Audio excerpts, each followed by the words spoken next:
Rewind, inisnab nga ba sa gabi ng parangal? Tila hindi makapaniwala at hindi matanggap ng mga Dongyan fans maging ang mga nakapanood na ng pelikulang Rewind na wala man lang daw itong nakuhang award na kahit isa sa naganap na gabi ng parangal. At maging ang talent manager na si OG Diaz ay tila kini-question din ang naging resulta. Ayon sa kanyang post sa kanyang X account, may list po kayo ng Board of Jurors or Screening Committee ng MMFF? Nagkomento naman ang mga netizens dito at ibinigay ang hinihinging listahan ni Mama Ogs.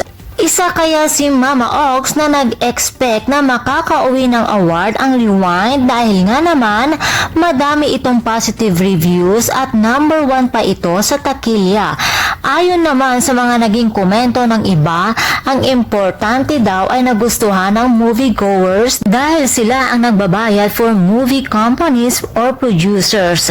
At sa huli, mas importante pa din ang kita para makapag-produce ulit ng pelikula. At kung sakaling magka-award man ay bonus na lamang iyon at ayon naman sa iba ay mukhang niluto daw as always dahil pinapanalo daw talaga nila yung hindi tumabos sa takilya para maging matunog at pilahan din ito.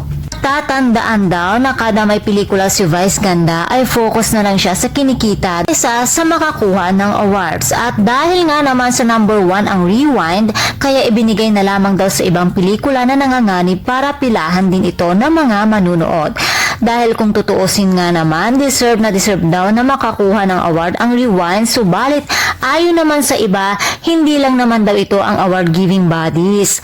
Bokya man ito sa MMFF Awards Night, meron pa namang ibang award-giving bodies gaya na lamang ng FAMAS at Urian. Baka sakaling doon mare-recognize ang husay sa pag-arte ng powerful couple na sina Dingdong Dantes at Marian Rivera. Actually, sa totoo lang, deserve nilang lahat na manalo.